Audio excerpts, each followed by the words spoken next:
Kaixo artistak, ona gatoz hurrengo irakurketarekin, zelan zoazte?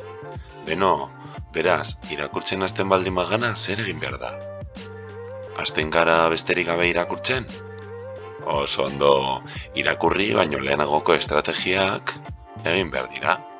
Zein da lehenengoa? Oso ondo, marrazkia edo marrazkiak ikustea, ezta? Ipuinaren marrazkiak ikustea.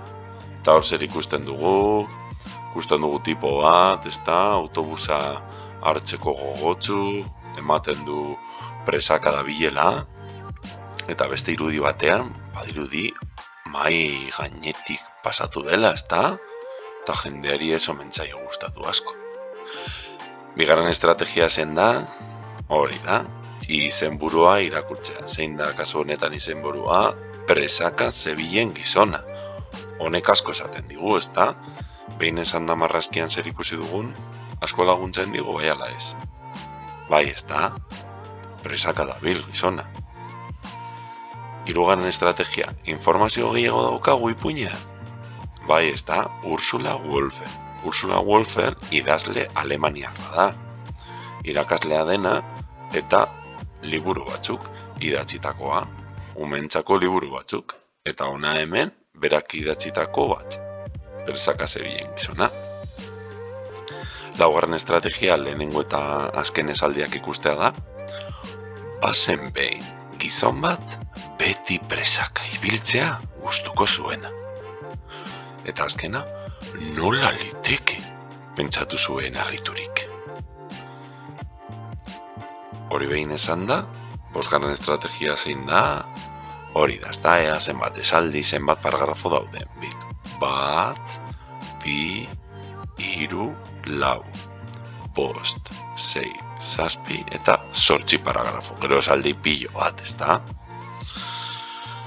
Seigarren estrategia zertarako irakurtzen du testu hau. Kasu honetan badirudi testu honek zeozer irakatsiko digula denborari begira.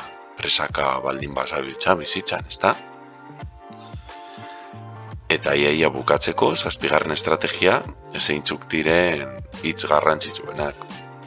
Kasu honetan bihurgune hitz agertuko da, kurba da, jauzi egin, salto egitea da, eta etxarte, etxaren artekoa patioa da, etxeetako patioak. Baina gero, beste hitz baten batago, bidegurutze, bi bideren arteko puntu bat, eta garrasi egin oihu egitea da. Eta nahi baduzue 9. estrategia ea norden protagonista. Ja, hasi gara, ezta, protagonista, baina hori irakurri bitartean ikusiko dugu, ezta? Lehenengo aldiz irakurrita agian aterako dugu, baina beno kasu honetan erraza da, ezta, hori ikusten da protagonista. Ea izen bat edo daukan, ezta?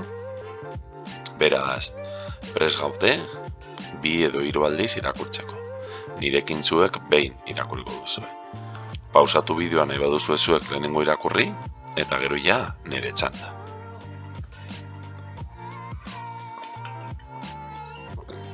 Nire txanda, ezta? Bazen behin gizon bat beti presaka ibiltzea gustuko zuena. Asko gustatzen zitzaion presaka ibiltzea. Eta horregaitik ez zuen astirik hartu nahi beste zer egiteko.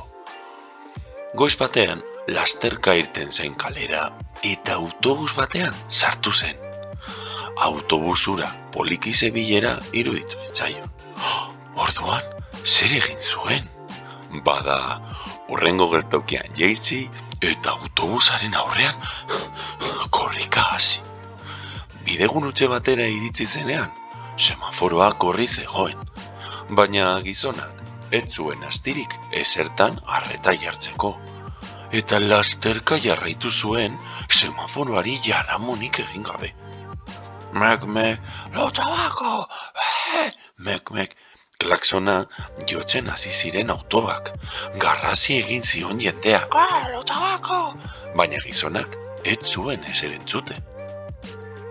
Hurrena, beste bidegurutze batera iritsi zen, eta presaren presaz.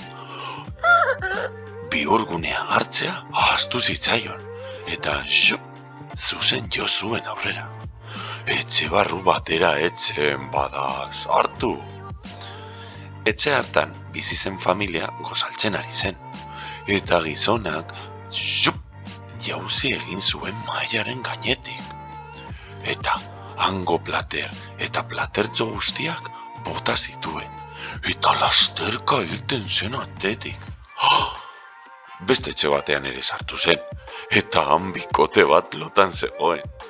Bada, gizona, ohe gainera igo zen. Zum! Eta leihotik kanpora irten zen lasterka.